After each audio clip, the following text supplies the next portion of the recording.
Om Namo Bhagavate Vasudevaya. Srimad Bhagavatam, Canto 7, Chapter 2. Hiranyakashipu, King of the Demons, Text 44. Suyagyo Navayam Shete Mudayam Anushochat Yakshrotayo Nuva Vakteha Sanadrisheta Karichit Suyagyo Navayam Shete Mudayam Anusochata Yakshrotayo Nuvakteha Sanadrisheta Karichit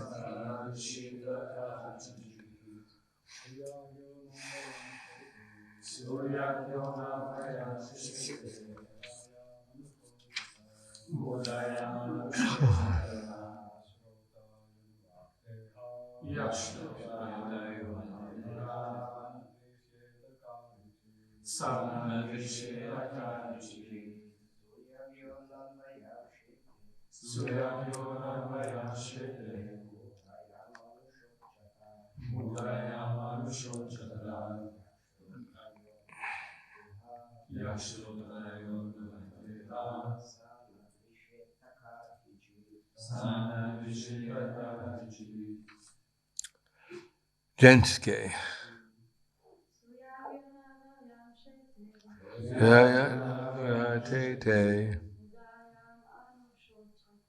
Mudayam Anusochata Yakshrotayo Nuvakteha Sanadrisheta Karichit Suyagya. King named Suyagya. Nanu, indeed, I am this. Shete, lies. Muda, O foolish person.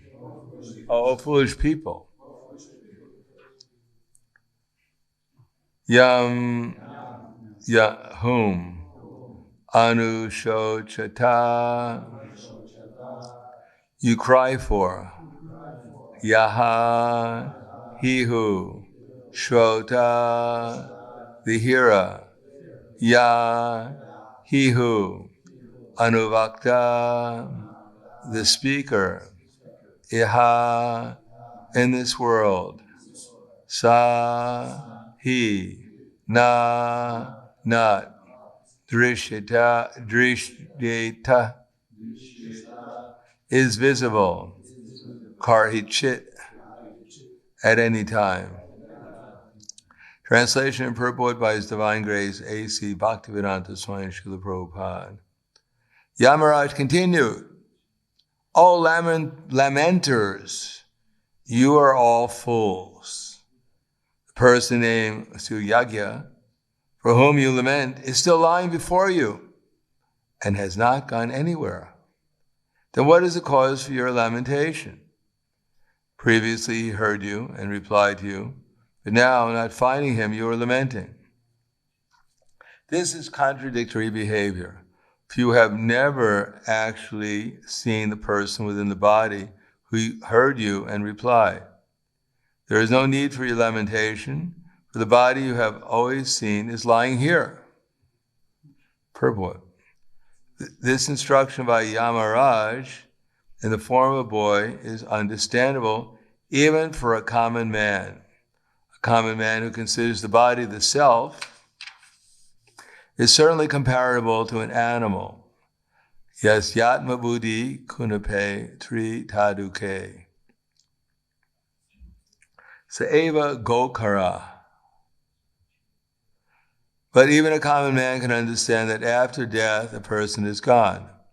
Although the body is still there, a dead man's relatives lament that the person has gone away. For a common man sees the body, but cannot see the soul. As described in Bhagavad Gita, Denosmin yata dehe, the soul, the proprietor of the body, is within. After death, when the breath within the nostrils has stopped, no one can understand that the person within the body who is hearing and replying has now gone. After death, when the breath within the nostrils has stopped, one can understand that the person within the body who is hearing and replying has now gone. Therefore, in effect, the common man concludes that actually the spirit soul is different from the body and has now gone away. Thus, even a common man, coming to his senses, can know that the real person who is within the body and was hearing and replying was never seen. For that which was never seen, what is the need of lamentation? Translation again. Yamaraj continued, O lamenters, you are all fools. The person named Suyagya, for whom you lament, is still lying before you and has not gone anywhere. Then what is the cause for your lamentation? Previously, he heard you and replied to you, but now, not finding him, you are lamenting. This is contradictory behavior. For you have never actually seen the person within the body who heard you and replied. There is no need for your lamentation, for the body you have always seen is lying here.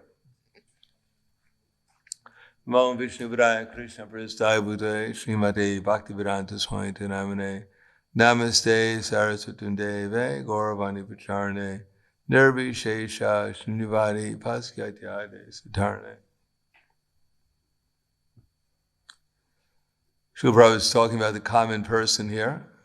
The common person can actually understand that the soul is different from the body. But that doesn't mean that the common man necessarily knows what the soul is. Many people believe in the soul, but when you inquire from them what they believe in, many times they believe in the mind. They think that the soul and the mind are the same thing, or that after the soul leaves, he enters into some kind of void, or he's in purgatory, or whatever. There's no clear understanding what the soul looks like, what the soul does, what the soul's activities are. Nothing. But at least everyone can understand there's a difference between the body and who's ever animating the body. That's some kind of advancement. It's better than the gross materialists. Unkramantam stitivapi Unjanava gunanvitaha vimudo nanupashanti pashanti jnana chakshusha. The foolish cannot understand how the living entity quits his body or what kind of body he enjoys under the spell of the modes of material nature. But those whose eyes are trained with knowledge can see all this clearly. Generally, people are not trained at all with knowledge. As a matter of fact, if someone actually believes in the soul, it's considered to be unscientific. So-called scientists consider it unscientific to even believe that there's something that keeps the body alive. As if you combine hydrogen and oxygen and you get anger or fear or so many varieties. That actually water potentially is fearful. If you take a knife to water, it becomes very fearful. Don't stab me. As they personify material elements and give it qualities of consciousness. Therefore, you should be very careful before you step into water, because you might be insulting it.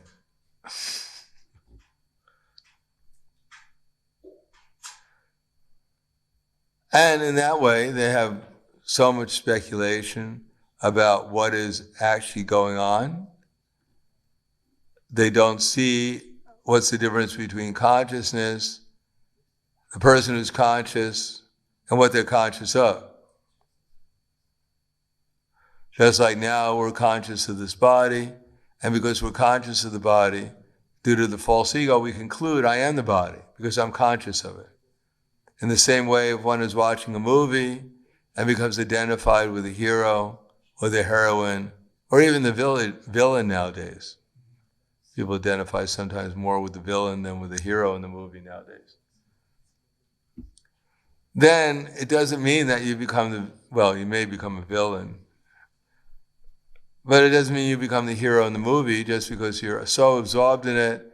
When something happens to the hero or the heroine, you start to cry because you identify yourself so much with it, but actually you have nothing to do with it. If the hero gains €1 million, you still have the same amount in your bank account. Similarly, this body, we're in love with it, we're attached to it, we're identified with it, and we actually believe that whatever is happening to the body is happening to us. But actually the body may be put into difficulty, it may be declared a national hero, but it has nothing to do with ourselves. We're still the same 1/10,000th the size of parent size soul, floating in 10 different airs, completely ignorant of who we are or what's actually going on, and just imagining that we've actually gained something or lost something. Yes, indeed, the body gains and loses. At every moment, we're losing so much perspiration. But no one's lamenting, oh my God, my water in my body's going out. How can I stop this? I wish I could just get more and more water. We should drink water every day. But that doesn't mean that by drinking water, the soul has gained anything. Or if it doesn't drink water, has lost anything. We may have so much money in the bank, but we're thinking it's our money. But actually we're not even in control of the money in the bank. By Krishna's will, it could become zero in 5 seconds. As I mentioned when I was in Peru, the first time I went to Peru, there was what was called soles. And $1 was equal to, one sole was equal to $1. But due to the inflation, different manipulations of the currency, by the time I left Peru the next year, there were 3 million soles to $1. Imagine you were retired, you were getting 300 or 500 soles a month for your retirement, and by the end of the year, your money was worth less than a penny.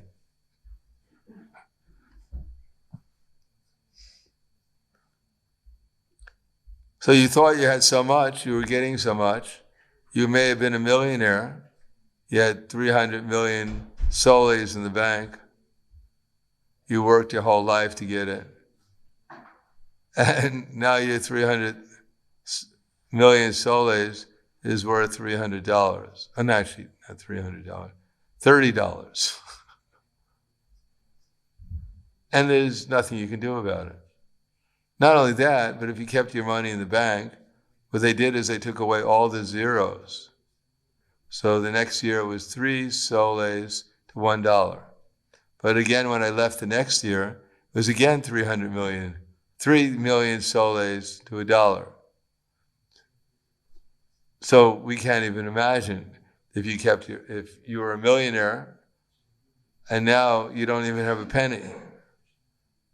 You probably owe the bank money for keeping your soles in the bank.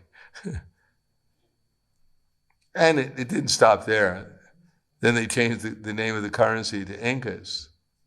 And the same thing happened. Obviously, people were getting a little disturbed. Because as soon as you got paid in Incas or in soles, you had to immediately exchange it into dollars.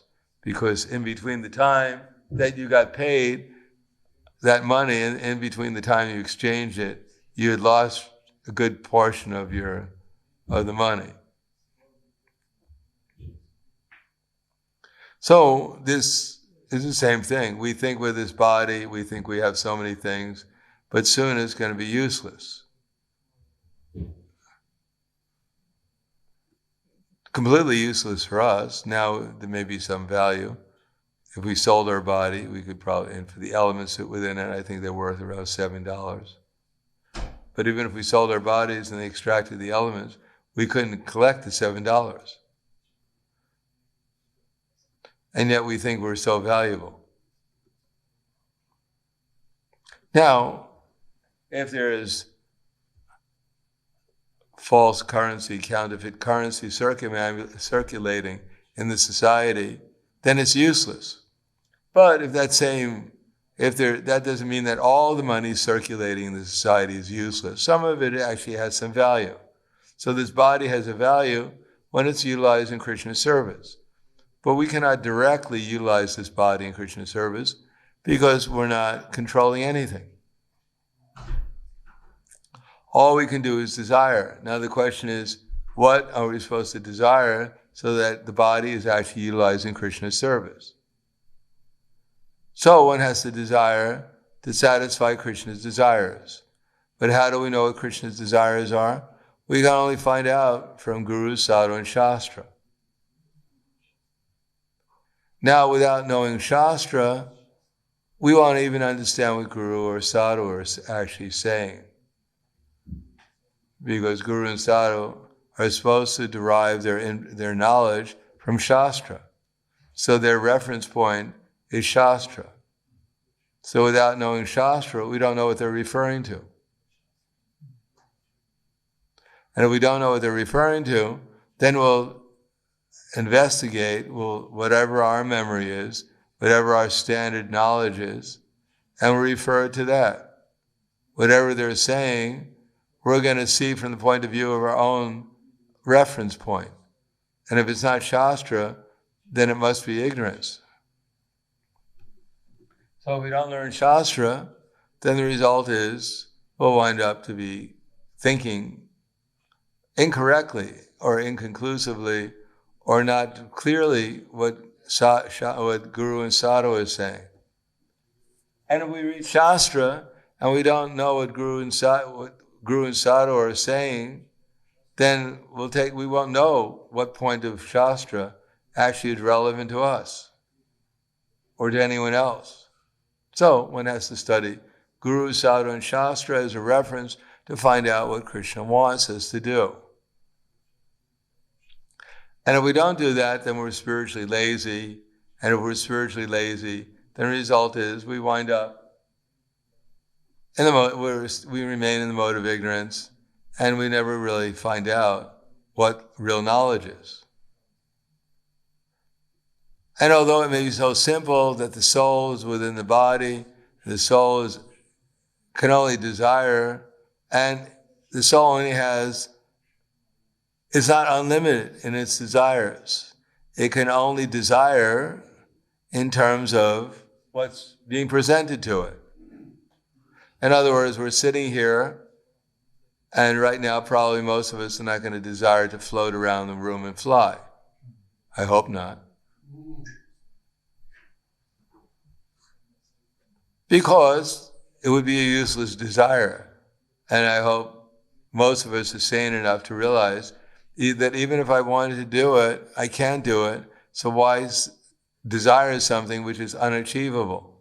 What would be the value? What would be the practicality of it? What would be for my benefit to live in a dreamland where I'm desiring something that's impossible? Now, if I really wanted to fly, I could go to the Himalayas and go to the mountains, if I could survive that long, and try to find a yogi who can teach me how to fly. But even if I could fly, then what's the value? Because for $100 or 200 euros, you could fly anywhere. Maybe not now, but in the future. So why spend years and years and years learning how to fly when you can already fly for just a few €100? Similarly, we have to discern what actually desire is actually going to make my life better, improve it, and then desire that desire. But because it's not one desire, we have unlimited opportunities, Therefore, we have to learn how under all different circumstances, what is the proper desire? What is the proper way of desiring? And how to figure out what the proper desire is. We have to learn the art of understanding how to discern what the proper desire is under different circumstances. And because we're not perfect, and because we're not realized, therefore we have to understand, we have to learn the process, we have to pick out what we think is the right desire, try it out, and if it doesn't work, then we learn something. It's not that I'm so fearful, I'm not going to do anything until I figure out what the right desire is, because we might be dead by then. So we have to try out to do the best we can, because none of us are going to stop. Krishna tells Arjuna, Nehi kaschit chenamamapi jatu tishtatya karma krit karite yavasha karma sava prakriti jargana. That all living entities are forced to act helplessly according to the three modes of material nature. Therefore, no one can refrain from doing something, not even for a moment. So one of the things we should do is figure out how we can desire to at least get out of the material concept of life. Now, obviously, getting absorbed in eating, sleeping, mating, defending, either externally or internally, is not going to help our progress towards understanding that we're not this body. Although it may be so simple, yes, the soul goes away, and there must be a soul. But just knowing there's a soul doesn't mean that we know that we're who the soul is. We don't know what the soul does, or how the soul can get out of this ignorance. We can understand there's a soul, and that's very good, but then we should find out how the soul can get out of its ignorance and become liberated.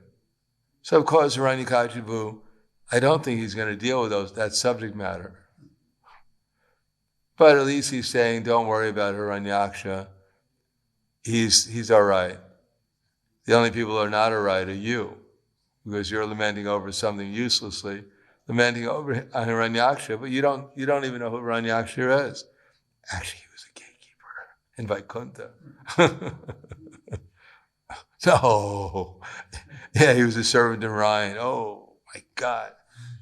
He was a traitor.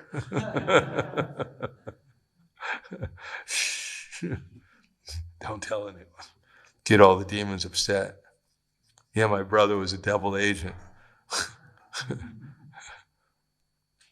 And I'm a double agent also. And you're all double agents. So that he doesn't go into it, spoil the whole pastime. But at least he's trying to stop them from lamenting, because otherwise he'd run out of tissues. He couldn't afford it. Everyone crying all the time is disturbing. He tried to keep, calm down, my God. Let me get some sleep here. So he gives them the basic knowledge, which they agree to, which everyone can agree to, if you're half sane. If you're not opposed to sanity, which many people are, they'll actually argue with you day and night. Yes, this body is the soul. And when the body's dead, everything's dead. And when the body's alive, then the body's alive. That's very simple philosophy. As they said in Africa, in South Africa, there is natives who believe that if you're alive, then you're good. And if you're dead, you're bad. So if I kill you, I'm good because I'm alive, and because you're dead, you're bad. So that confirms why I should kill you, because you're bad. So with such a logic, everything's possible. It gives you complete freedom to do whatever you like.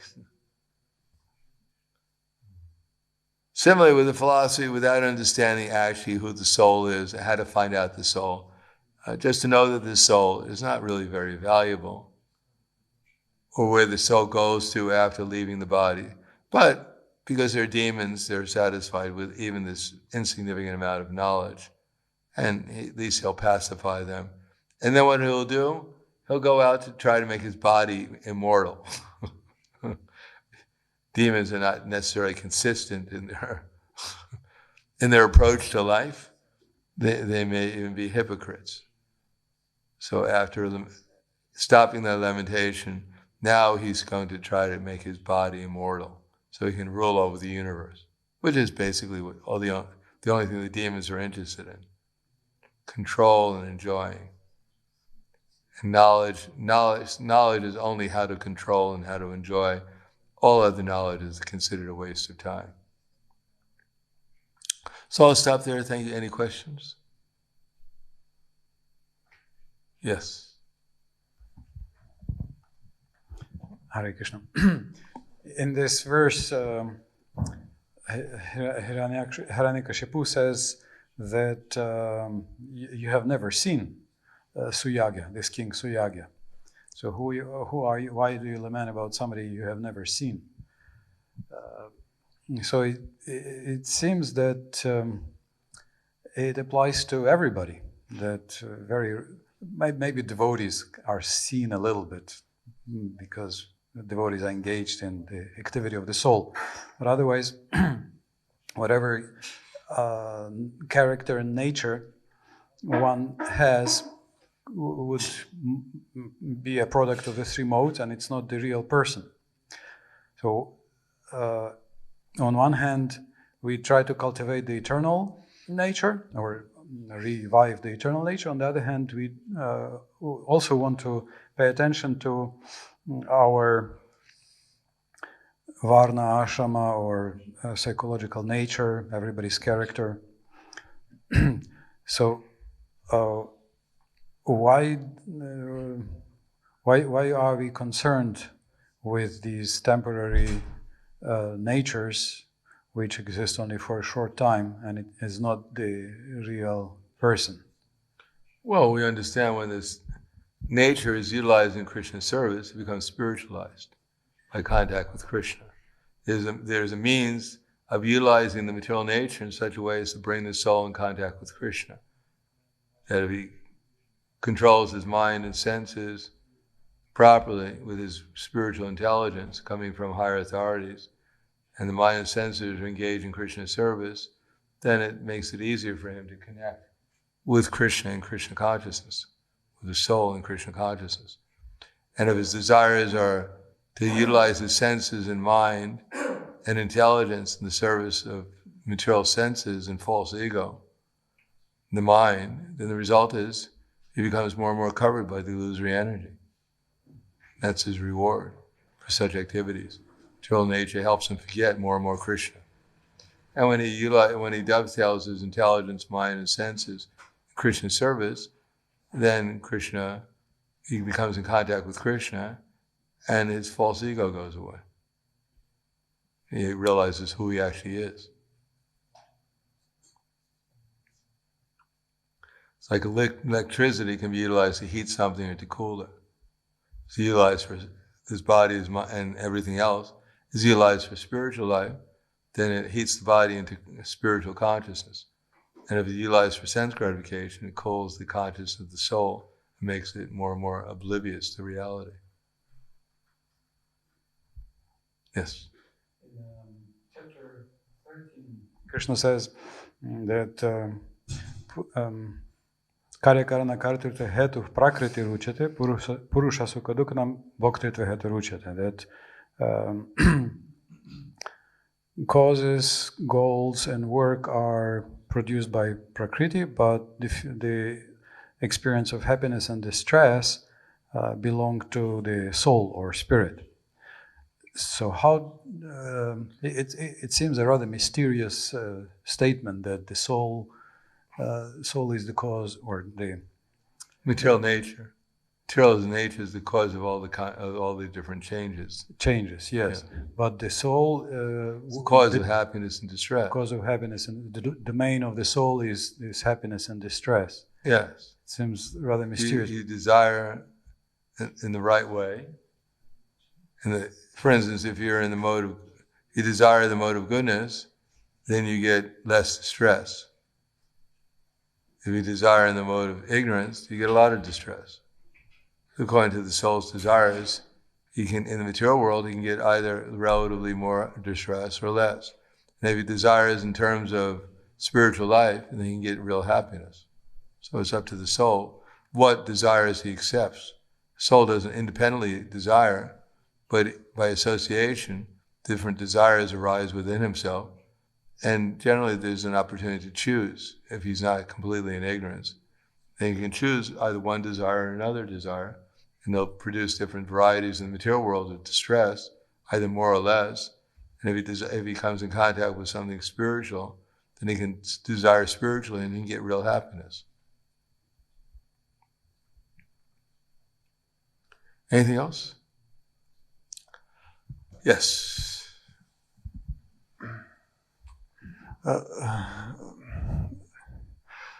About seeing ourselves, we are bound with our faculties. What? With our faculties. Faculties. I mean, our perception goes through intelligence and mind. So how can conditioned soul, identifying with faculties, see himself as a soul? Because we have intelligence. And the words of Bhagavad Gita are spiritual. So we listen to them and we try to understand what they're saying, then they give us the faculty of perceiving them too.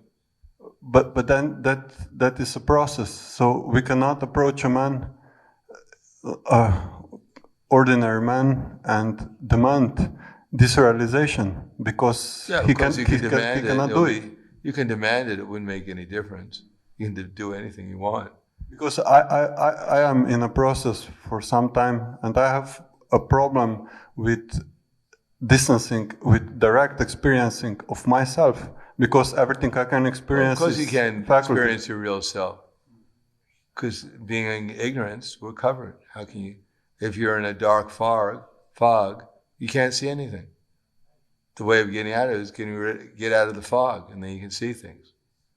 If you're in the darkness of a cave, you say, I read Bhagavad Gita, it said there's light outside. Then you have to go outside and see the light to understand what it says.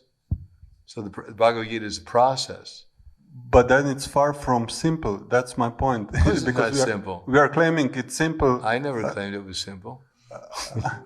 I mean, Srila Prabhupada said it's obvious and simple. Yes, the process in one sense is simple for the simple and complicated for the crooked. So if it's not simple to us, it's because we're crooked. We don't accept simple things. And therefore we have to go through the process so it will help us become simple. If we're willing to become simple. If we want to remain crooked, then what can be done? Krishna says he's the enjoyer, he's the controller, but because we want to become the enjoyers and the controllers, therefore it's very hard to accept that Krishna is the real enjoyer and controller, and that we should be enjoyed and controlled by him. Because of our attachment to our false ego. Everything becomes complicated.